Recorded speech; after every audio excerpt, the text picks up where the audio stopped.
The homogeneous composition of Fermacell square-edged boards is particularly suited to this jointing technique.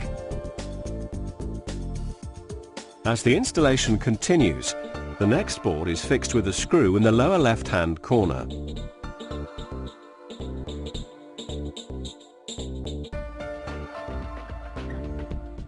A board lifter is then used to close the joint to no more than 1 millimeter. End-of-row pieces are cut on site by simply scribing the board and snapping off the excess. The board is scored with the rigid scoring blade, for example a Fermacell knife, and snapped off over the edge of the pallet. First fix can now take place.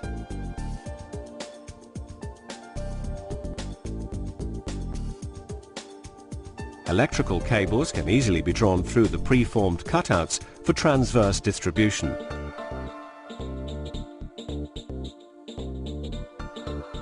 Service penetrations are created with either a jigsaw or a pad saw. A core drill can also be used. Noggins or support pads are not required. If required, insulation is installed between the studs at this stage. It must be fitted tightly to avoid gaps, which would otherwise reduce the insulation value of the partition. Alternatives to mineral fibre are available and can be used in Fermacell partitions. The partitions have also been tested for fire and acoustic performance without insulation materials, for use in applications where ecological considerations are important.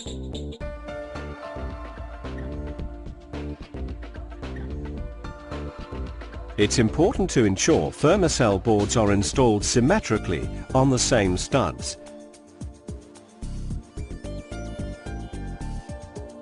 For example, the joints appear opposite each other.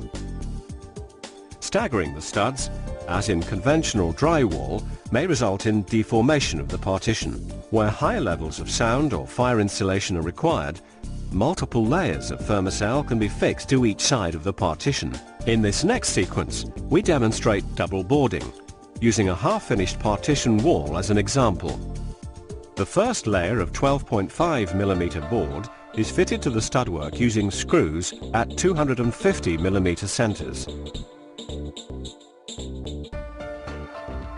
Boards must be fixed to the open side of the stud first.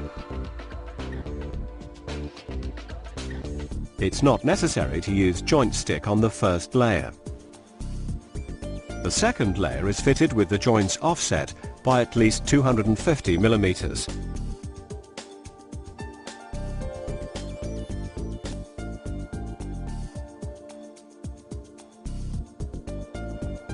The second layer of boards is butt jointed using joint stick adhesive.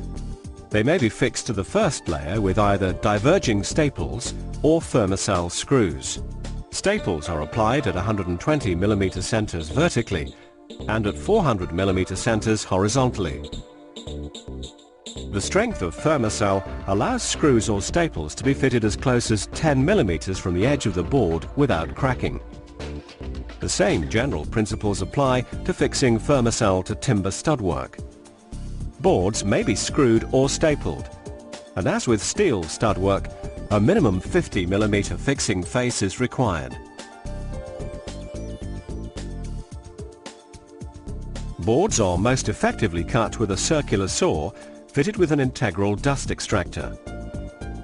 Cutouts around doors are easily created by sawing the horizontal and scoring and snapping the vertical.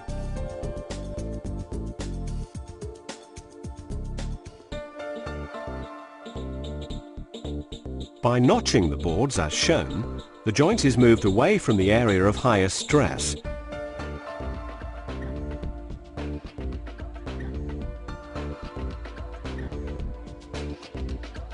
Another faster alternative is to use a horizontal adhesive joint at door height. Fermacell joint stick adhesive allows horizontal joints to be made without noggins.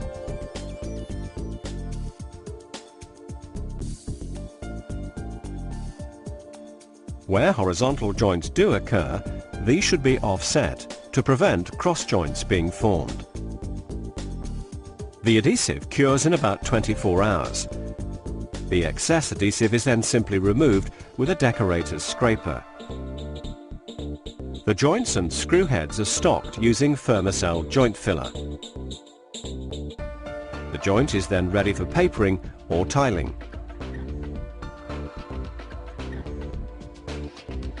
Where a Fermacell partition meets different flanking elements, joints should be created which can allow differential movement. There are a couple of ways to achieve this. Leaving a gap of 5 mm, a separating tape can be applied to the flanking wall and the gap, then filled with Fermacell joint filler. The separating tape prevents the joint filler from bonding to the wall and creates an artificial hairline crack. The other way is to use a flexible acrylic compound to fill the gap. In this case, the gap should also be at least 5 mm. Where there is the possibility of deflection in the ceiling, a deflection head detail should be incorporated. Timber can also be used to create fire-rated deflection head details. The same principle applies where wind loads cause deflection in both directions on the exterior facade. End movement joints can be fabricated using C-studs. With fire-rated partitions, the overlap must be sufficient to maintain the correct overall board thickness.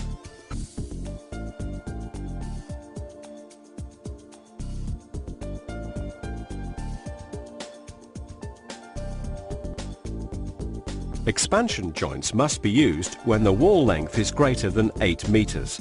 The gap between the boards must be maintained both at the surface and within the expansion detail. Corner details and internal partitions are simple to form.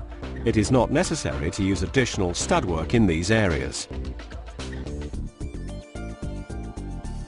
When rough-edged offcuts are jointed, Fermacell joint filler should be used, as joint stick is not a gap-filling adhesive. Boards are fixed first, leaving a gap of 5 to 7 mm. The joints are then filled, ready for finishing. Fermacell is factory-sized. The boards are ready for painting, papering or tiling. For a really smooth finish, fine surface treatment or FST is used. The face of the board is completely covered with FST and the excess is then immediately removed and returned to the tub. The remaining veneer bonds into the surface and dries within 30 minutes. Fermacell partitions are renowned for their strength and ability to carry heavy loads directly from the board.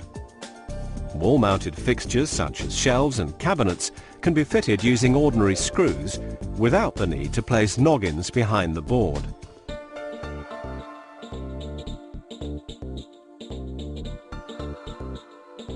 A cavity fixing in 12.5 mm Fermacell board can support 50 kilos.